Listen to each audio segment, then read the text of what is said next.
तो किती व्यवस्थित सर्वसामान्य माणसांना सुद्धा ते समजत आहे अशा प्रकारचा लेख तो महाराष्ट्र टाइम्सला सुद्धा छापून आलेला आहे की हे कसं अशक्य आहे, हे याच्यामध्ये गडबड करणं हे अशक्य आहे. कारण एवढ्यात स्वतः आता पृथ्वीराज चव्हाण यांनी सांगितलं मी स्वतः इंजिनियर आहे, हे होऊ शकत नाही, हे स्वतः ते म्हणाले.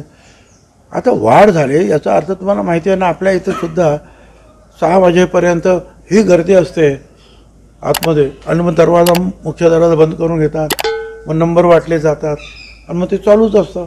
मग सगळ्यांचं मतदान होईल, मग त्याच्यावर परत मग सील बंद होणार सगळ्या पेट्या, या सगळ्या गोष्टीला वेळ लागतो. त्या शेवटच्या तासामध्ये जे आहे 1-1.5 तासात प्रचंड अख्ख्या दिवसात जेवढं मतदान झालं त्याच्यापेक्षा सरासरीनं त्या शेवटच्या तासामध्ये फार मतदान होतं. हा नेहमीचा अनुभव आहे हो. आणि त्याच्यामुळे आता मग कुठेतरी बरं सुरुवातीच्या जे फिगर आपल्याकडे येतात, बरोबर राज्याचे फिगर येताना ते कुठेतरी कमी जास्त मग दुसऱ्या तिसऱ्या दिवशी ते करेक्शन ते करतात. दीपक केसरकरांनी एक वक्तव्य केलेलं आहे. मार्कटवाडी या गावामध्ये बॅलेट पेपरवर मतदान घेतलं जात आहे, जमावबंदी तिथे सुरू केलेली आहे. एकूणच हा प्रत्येकजण आपापल्या ठिकाणी काहीतरी करेल. अनेक लोकांनी जे आहे पैसे भरलेले आहेत, 44,000 का 47,000 काय मॉक वोटिंग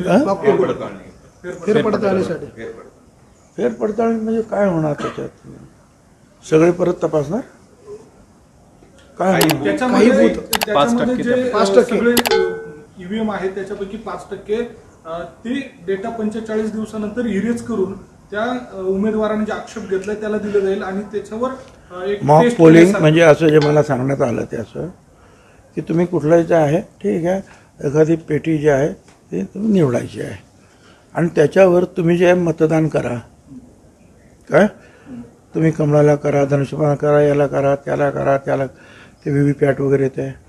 आता ते काय सांगतं ते मोजा आणि तो व्हीव्हीपॅट तो मोजा, झाला संपला, एवढंच आहे.